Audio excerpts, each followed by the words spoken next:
জুয়েল জুয়েল কাকা রাস্তা রাখ লিটন লিটন দাও না রাস্তা দাও না ভাই বড় গাড়িটা তো এটা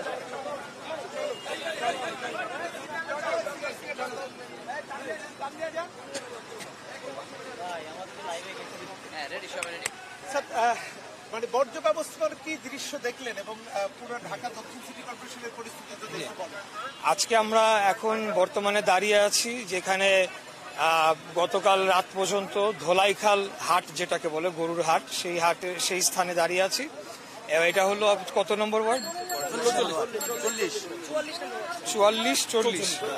ঠিক আছে, এই নাম্বার ওয়ার্ডে এখানে আমরা এসে যেটি দেখতে পেয়েছি যে সিটি কর্পোরেশনের যে লোডার গাড়িগুলা সেগুলা বর্জ্য ব্যবস্থাপনার কাজে তারা নিয়োজিত রয়েছে এবং অবশ্যই সাময়িক অসুবিধার তো অবশ্যই তৈরি হয়েছে যে এখানে হাট থাকার ফলে, তবে আমরা আশা রাখছি যে আজকের মধ্যেই এই হাটের যে স্থানগুলো সেগুলোকে পুরোপুরি ক্লিয়ার করে যান চলাচলের জন্য উপযোগী করে দেওয়া হবে।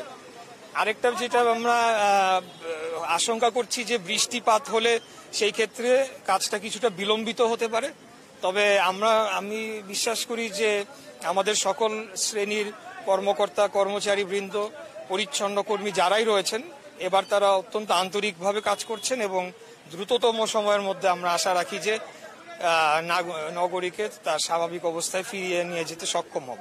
স্যার, এই যে বর্জ্য ব্যবস্থাপনা এটির তো দায়িত্ব অনেকটা স্থানীয় সরকার মন্ত্রণালয়, এখন কি তারা আদৌ কোনো দায়িত্ব পালন করছে নাকি সিটি কর্পোরেশনের আপনাদের উপরই এখন পুরোপুরি দায়িত্ব, কি মনে হচ্ছে?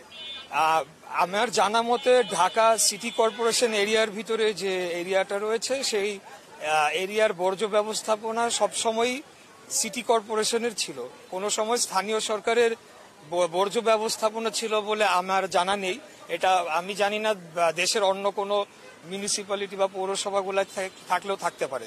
তো আমাদের এখানে ইন্ডিপেন্ডেন্ট একটি বর্জ্য ব্যবস্থাপনা বিভাগ রয়েছে এবং আজকে সম্ভবত 180টি অথবা 200র মতো গাড়ি নিয়োজিত রয়েছে ওয়েস্ট কালেকশন এবং ওয়েস্ট ডিসপোজাল, এই দুইটা ফাংশন তারা আজকে মানে এই ফাংশন দুইটা ফুলফিল করার জন্য এই গাড়িগুলো নিয়োজিত রয়েছে।